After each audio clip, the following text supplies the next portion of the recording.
Comment te sens-tu? As-tu eu le temps de réfléchir à tout ça? Je me tenais face à face avec mon mari, cet homme qui m'avait jeté hors de la maison après avoir cru aveuglément aux mensonges de son beau-fils. Il arborait cet air de supériorité, me regardant de haut comme s'il détenait toutes les m'empêcher de rire. Réfléchir? Non, pas du tout, répondis-je calmement en sortant une pile de documents de mon sac. Maintenant, signe ici, s'il te plaît.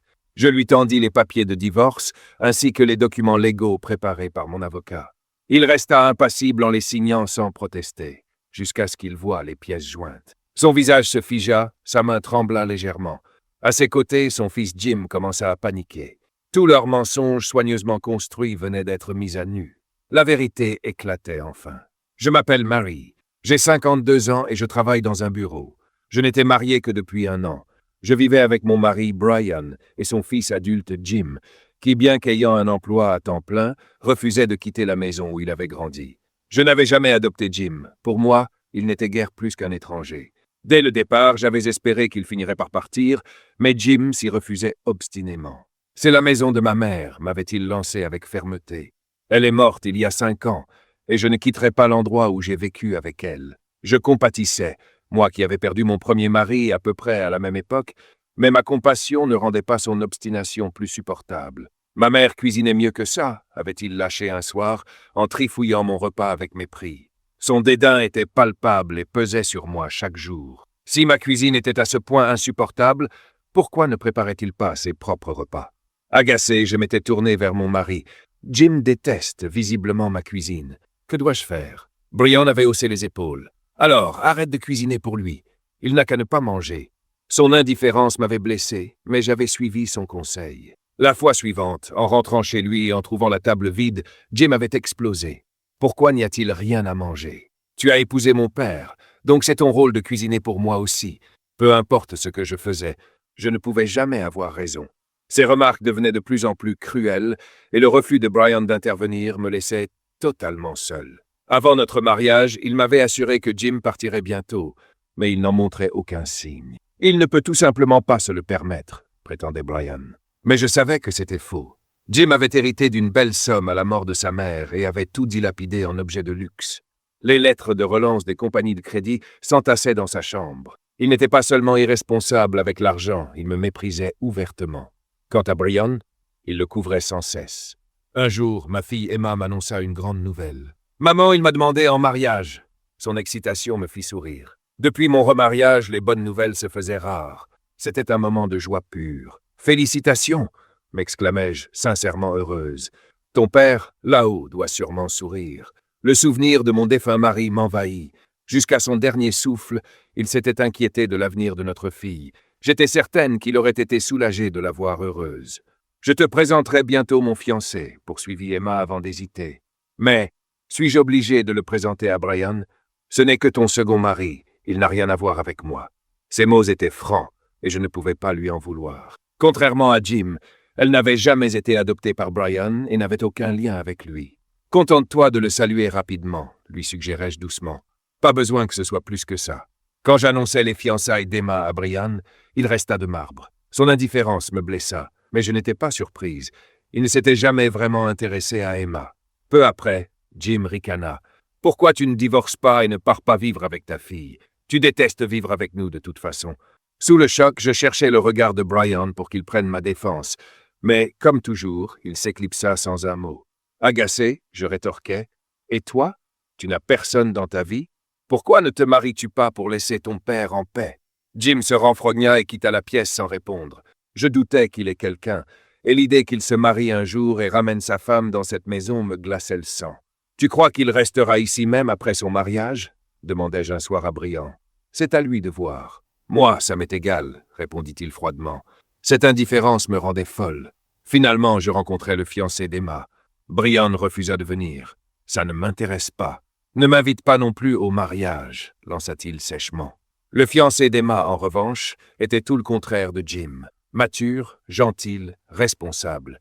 Il avait à peu près le même âge que Jim, mais se comportait avec bien plus de dignité. « Tu as trouvé un homme formidable, » dis-je à Emma, sincèrement soulagée. À côté de lui, Jim paraissait encore plus pathétique. « Si les choses tournent mal avec ton mari et son fils, tu pourras toujours venir vivre avec nous, » me dit son fiancé avec bienveillance.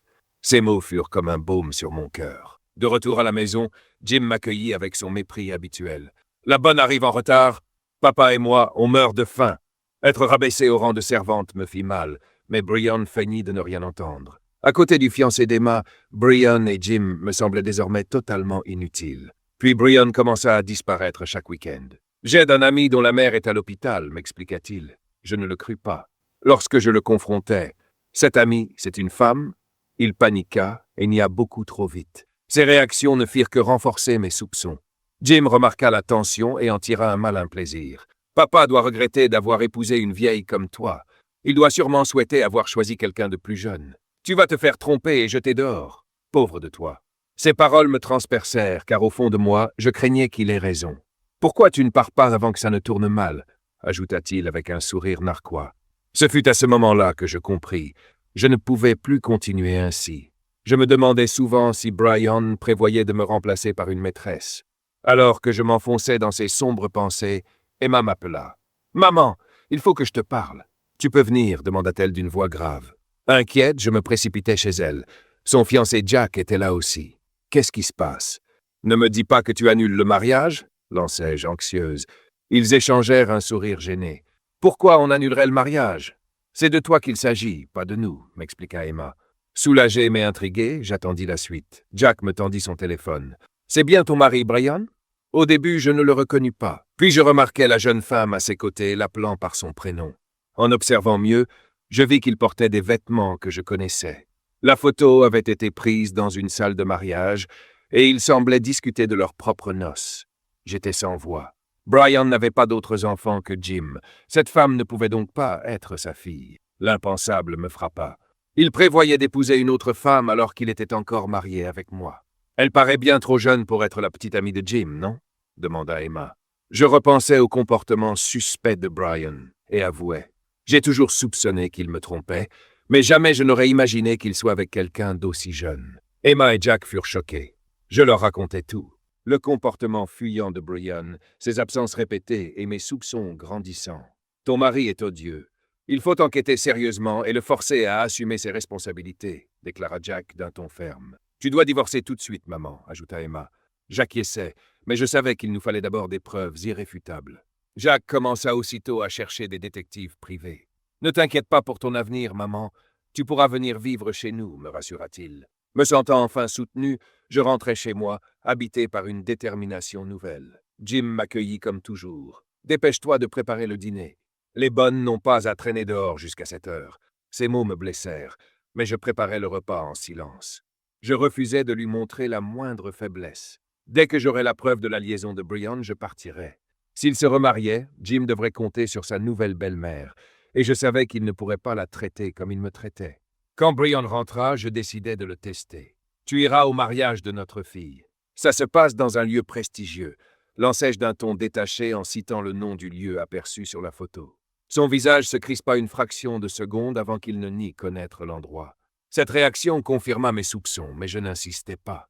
Il changea aussitôt de sujet. « Jim ne t'a pas demandé de l'argent, j'espère ? Il a des problèmes financiers. » Je secouai la tête. Jim ne m'avait jamais rien demandé. Il ne me voyait que comme une domestique. Il n'arrête pas de me harceler malgré l'héritage qu'il a reçu de sa mère. Il a tout dilapidé, et maintenant il me demande de l'aider, poursuivit Brian. Je pensais aux avis de recouvrement découverts en nettoyant la chambre de Jim, mais je restais muette. Je ne pouvais pas me confier à Brian, pas alors qu'il me trompait, probablement. Et j'avais peur de la réaction de Jim s'il découvrait que j'étais au courant de ses dettes. Femme de ménage ou pas, je n'ai rien entendu à ce sujet, répondis-je simplement. Brian soupira. Tu ne peux pas lui parler. Dis-lui d'arrêter de gaspiller son argent. J'en restais bouche bée. Jim ne m'écoute pas. C'est ton fils, à toi de lui parler. Mais Brian insista. Ne sois pas si froide, s'il te plaît. Je ne sais pas gérer les conversations difficiles. Ces paroles ne firent qu'accentuer ma déception. Le lendemain, il revint à la charge. Tu as parlé à Jim ? Qu'est-ce qu'il a dit ? Quand je lui avouai que non, Brian s'emporta. Mais qu'est-ce que tu attends ? Parle-lui tout de suite. Excédé par ses reproches, je décidai de me concentrer entièrement sur la collecte de preuves. Une fois que je les aurais, je serais enfin libre, de Brian comme de Jim. À contre-cœur, j'allais voir Jim. Ton père s'inquiète pour tes dépenses. Il m'a demandé de te rappeler d'être plus prudent. J'essayais de rester neutre, mais Jim explosa. Pour qui tu te prends bonne? C'est mon argent. J'en fais ce que je veux. Ça ne te regarde pas.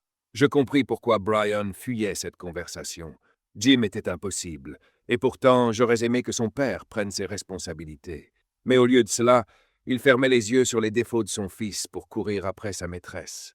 Jim me lança un regard haineux. « Je vais te faire virer de cette maison. » Attends un peu. Ces paroles me transpercèrent, mais je me répétais que dès que j'aurais la preuve de l'infidélité de Brian, je partirais selon mes propres conditions. Quelques jours plus tard, Emma m'appela. « Maman, on a les preuves. Tu peux nous retrouver au restaurant ?» Mon cœur se serra. Était-ce vrai? Me trompait-il vraiment? La voix d'Emma était ferme. « Oui, il fréquente une femme beaucoup plus jeune que toi. Il cherche même une nouvelle maison. » Jack me remit le rapport d'enquête, rempli de photos irréfutables de Brian avec sa maîtresse. « Tu dois divorcer au plus vite, » conseilla Jack. « Cette femme est louche. Elle dépense sans compter et voit peut-être d'autres hommes que ton mari. Elle pourrait vouloir lui soutirer son argent avant de le quitter. » À cet instant, je compris à quel point Brian était tombé dans son piège. Ils avaient même visité une salle de mariage.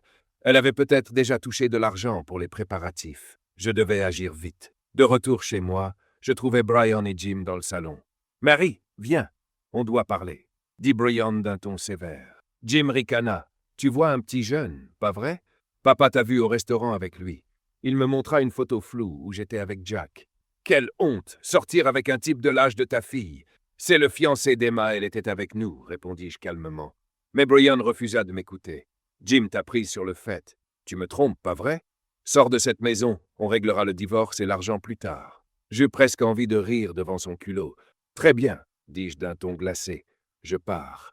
Nous discuterons du divorce et des finances en temps voulu. » En me dirigeant vers la porte, Jim hurla « Fais-nous à manger avant de partir. J'ai faim !» Même à cet instant, tout ce qui comptait pour lui, c'était son estomac. Je l'ignorais et partis, dossier d'enquête en main, pour aller chez Emma. 3 semaines plus tard, Brian me contacta enfin. « Retrouvons-nous à la maison pour en discuter. Apporte les papiers du divorce. » Le jour venu, j'arrivai accompagné d'Emma, de Jack et de notre avocat. Le visage de Brian se décomposa en les voyant. « Pourquoi tu n'es pas venu seul ?» balbutia-t-il. « Tu n'as jamais dit que je devais le faire, » répondis-je. La maison était déjà dans un état lamentable après seulement 3 semaines sans moi. « Peu importe qui est là, tu me verseras quand même une pension, » ricana Brian.